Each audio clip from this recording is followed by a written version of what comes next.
think is the truth they want to share with me. But they don't come anymore.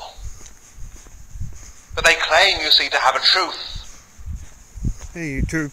There are false promises made in this name. This verse is one of the more abused verses of the Bible, so often wrenched out of context. But what is the truth that makes you free? It is the words of Jesus, the words that Christ brings. And so we see here, first of all, the liberation. Then we see the liberator. Just walking up to a mate. Then we see the liberty into which he brings us. About 9 o'clock the at night. liberation, the liberator, It's turned dark. and the liberty. We begin with the liberation. Jesus comes telling us that we need to be set free. And this is what offended these Jews who believed him. You note that these men are not said to believe in him, but to believe him. That is to say, they gave assent to the words that they had just heard from him. But they did not have a true faith in Jesus. And so Jesus speaks to them and he says to them, "If you abide in my word, you are my disciples indeed, and you shall know the truth, and the truth shall make you free." They answered him, "We are Abraham's descendants and have never been in bondage to anyone. How can you say you will be made free?" Their first objection then was, "But we're free already. We don't need anyone to set us free." But you see, what they needed first of all was for someone to tell them and to show them that they weren't free after all. They imagined they were free. Of course, they were not speaking about physical slavery. If they were, then Jesus could easily have said, "Well, what about Egypt? When your forefathers were slaves in Egypt, and God, by Moses, liberated them, set them free." He could have said, "Well, look, you are under Roman rule, and the government in Jerusalem is taking its orders from Rome, and the final authority here is the Roman emperor." But you see, they weren't talking about political freedom, they were thinking of spiritual freedom. And their thought was an old saying that the Jew is the son of a king, and they are free. But Jesus says, "No, you're not free. You think you're free, but you are not." Why? "Most assuredly I say to you, whoever commits sin is a slave of sin." It's not a matter of your being in bondage to men, but there's a far more fundamental slavery, a slavery of the spirit to sin. That the whole world lies in the wicked one, and that people imagine they are free when they are in fact nothing of the sort. They are slaves. And we find this in our culture, that there is this idea that sin is freedom. Well, it is rather like the culture imagined in George Orwell's 1984. One of their slogans was, "Slavery is freedom." And people imagine, you see, that it is slavery to sin is freedom. And so when we proclaim that Christ Jesus sets us free, and when we proclaim that we are set free and justified by faith, then people say, "Are you saying that Christians are free to sin?" No, we are not, because the words sin and freedom are in fundamental contradiction. You cannot be free to sin, because sin is slavery. That's what Jesus says here. But rather, you are free if you are set free from sin, if you are set free to do the will of God. That is freedom. To serve him is perfect freedom. And so we need to recognize that which Martin Luther, the great debate of the Reformation, called the bondage of the will, that the human will is in slavery to sin. The human will is enslaved. That all who commit sin, all who live in sin, whatever that sin may be, are slaves to sin. But Christ Jesus came to set us free. And Jesus demonstrates, Jesus declares that sin is slavery, but then he comes and he says, I have come to set you free. You shall know the truth, and the truth shall make you free. And that liberation is effected by the Word of God. If you abide in my Word, if you live in that Word, and that Word is the Word that Christ speaks, and it is the Word that is about Jesus Christ, is the Word of Christ. Faith comes by hearing, and hearing by the Word of Christ. The Word that brings to us the message of the Lord Jesus. It tells us who he is. It tells us what he has done. He comes and he tells us that he is the one who has come forth from the Father. He tells us he has come that we may have life and have it more abundantly. He tells us that he has come to give his life as a ransom for many for the forgiveness of sins. And this is the Word that sets people free. And to believe in that Word is not simply a matter of a moment. You note what Jesus says, if you abide in my Word. There are many people who have made a profession and yet they are now nowhere. There are people who have come forward at meetings, and praise God there were many. Many who came forward at those great Billy Graham crusades who are going on with the Lord, and who are a great blessing. I have personally been blessed by many of them. Men who were converted under that man's ministry and who are preaching the gospel of the Lord Jesus Christ. But there are so many more who are nowhere. Because you see, Christian faith is not simply a matter of saying, well, I assent, and that's it. Doesn't matter what I do now. But no, it is a matter of abiding in his Word. When John in John 3:16 says that God so loved the world that he gave his only begotten Son, that whoever believes in him should not perish but have everlasting life. That believes is an ongoing faith. Christian life is a life of faith, a life of believing, a life of abiding. If you abide in the Word, the imagery is almost that the Word is the atmosphere round about the Christian. It's what we breathe, what we take in, it's what we live by. The oxygen of the Christian life is the Word of Christ. That then is the liberation from sin that is worked by the Word. And then we have the liberator. The liberator, of course, is the Lord Jesus himself. He has come to set the captives free. And he is, first of all, he is the truth.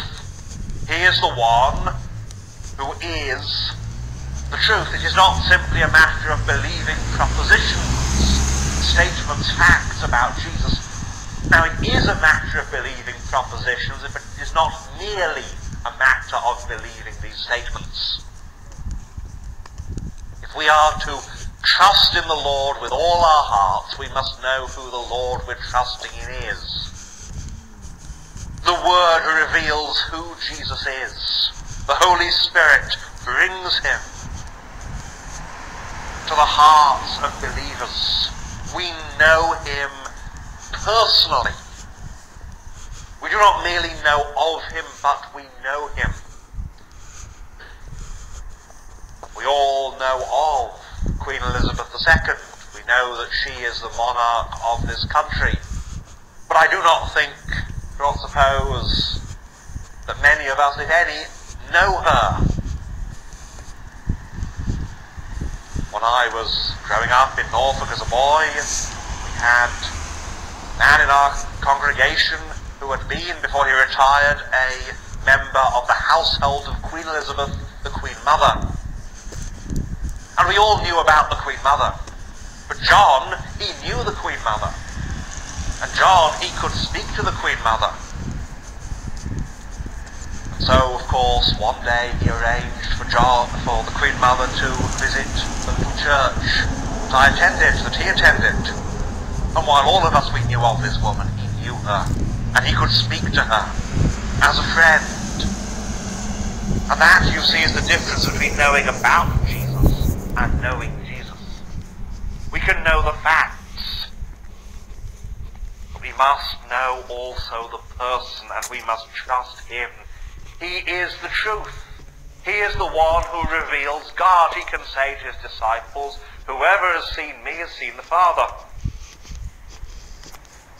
Because he is the image of the Father. He is God with us, Emmanuel, God fully revealed, so that John, writing this gospel, can say in John 1:18, "No one has seen God at any time.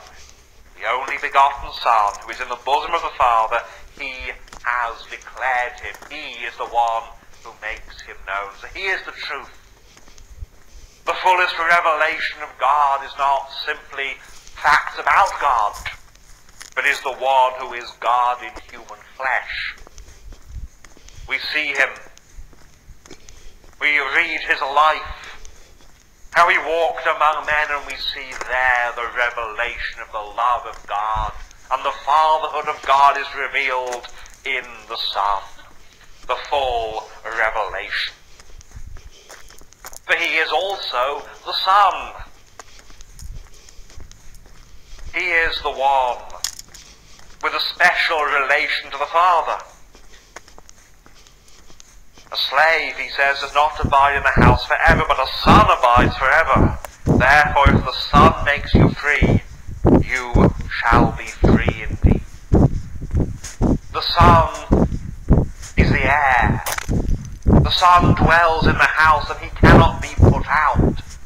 And so what does he do with the servants, you and I, who are not sons of God by nature? He gives the status of sons to the servants. It was quite a common practice in the Roman Empire at the time, in the ancient world, for someone an important man to adopt as his son one who had been a servant, and thus make that servant his successor, his heir. For God adopts into his family all those who believe on the Lord Jesus Christ, so that John says, John 1:11, 12, 13, "He came to his own, and his own did not receive him. But as many as received him, to them he gave the right to become children of God, to those who believe in his name." The child who is adopted into the family has exactly the same position as the son who is born into the family. Adoption confers the exact same rights. So it is in the divine household of God.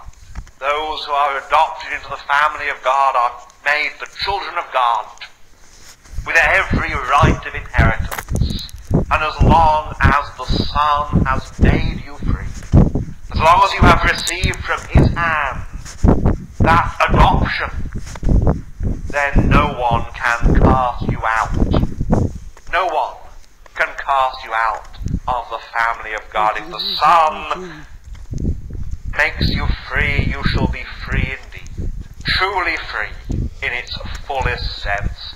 The Son of God became a man that you and I might be made the children of God by faith in his name. And he offers that adoption, that salvation, that freedom of the sons of God to all, to today, here. The Liberator, the Son, has come, that you might be a child of God by believing in his name. And so we come to the liberty. What is the liberty of the children of God? Well, first of all, of course, it is liberty from sin. Liberty from evil. It is liberty, first of all, from the guilt of sin. All have sinned and come short of the glory of God. There is none of us. There is not one human being under heaven who has not broken the law of God. When I was a boy in that country church in Norfolk, an old Anglican church, on either side of the arch of the chancel there were the 10 Commandments. And as we read those commandments, we have to say, if we are honest with ourselves, that we have not kept that law as we ought.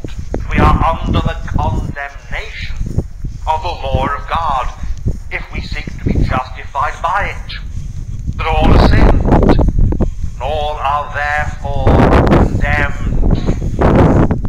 We sang that glorious hymn of Vinny's eternal light, how pure the soul must be. When placed within thy searching sight, it shrinks not, but with calm delight can live and look on thee. And in the course of the hymn, he thinks of his own soul, how he lives in a world of sin, that world that we live in. And he asks the question, oh, how can I? How shall I, whose native sphere is dark, whose mind is dim, before the ineffable appear, and on my naked spirit bear the uncreated being?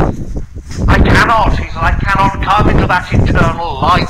God is light, and in him is no darkness at all, but in us, in me, he says, there is darkness, there is sin, there is guilt. I have offended against his holy law. What shall I do then if I am condemned? There is a way for man to rise to that sublime abode, an offering and a sacrifice, the Holy Spirit's energy, an advocate with God. There is a sacrifice. There is one who has borne the fullness of the wrath of God. There is one who has carried the weight of our sins on his own shoulders. That one is the Son of God who was manifest, that he might take away our sin. He came that we might be saved from our sins. And he has taken the penalty. He has borne the bitter sentence passed on man's accursed race. Christ has done it. He has paid the penalty, and therefore we are set free from the guilt of sin. But then there is the liberation from the presence of sin, the work of the Holy Spirit on the heart of the believer. If you abide in my word, that transforming word, that by the Holy Spirit cleanses our heart, makes us hate sin all the more, brings us daily to the Lord Jesus, confessing our sin, that teaches us the grace of God, that teaches us to deny ungodliness, that teaches us to walk not according to the flesh, but according to the Spirit has appeared to all men. The freedom to walk according to the Spirit is given to those who have believed on his name. The liberty from the power and the presence of sin. And then there is therefore the liberty for God. Liberty is first and foremost positive. We are set free for God. Set free from present sorrow, says the hymn writer, we cheerfully can say, e'en let the unknown morrow bring with it what it may. Why? Because we may dwell in that eternal light, not just in the future, but here and now. We have peace with God through our Lord Jesus Christ. We have a relationship with him that is here and now, that has begun but shall never end. We are able, even as it was written of Enoch in the Old Testament, that he walked with God. We can walk with God. If we are Christians, we do walk with God day by day. We know him daily with us. And even when we do not feel the presence, we know he is there, because Jesus said this, "Lo, I am with you always, even to the end of the age." The promise is true. The grace is eternal.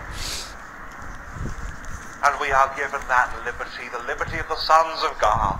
A son abides forever.